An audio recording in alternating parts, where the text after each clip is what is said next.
6 જુલાઈ 2026 સોમવાર. પ્રભુ આપણને કૃપાઓ આપવા, આપણી મુશ્કેલીઓ દૂર કરવા તત્પર છે. શરત માત્ર શ્રદ્ધા રાખવાની. 12 વર્ષથી રક્તસ્રાવથી પીડાતી સ્ત્રીની શ્રદ્ધા ફળે છે. બિન યહૂદી અમલદારની દીકરી પણ તેના પિતાની શ્રદ્ધાથી મૃત્યુમાંથી પાછી જીવતી થાય છે.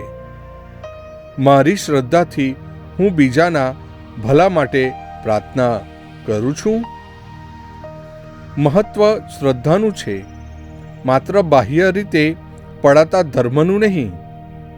મારું ધર્મપાલન આવી શ્રદ્ધાની નિપજ કેટલે અંશે છે. અશુદ્ધ આત્માથી પીડાતા છોકરાના પિતા જેમ હું પણ પ્રાર્થના કરું. મને તો શ્રદ્ધા છે, પણ એમાં જે ઉણપ છે તે દૂર કરો.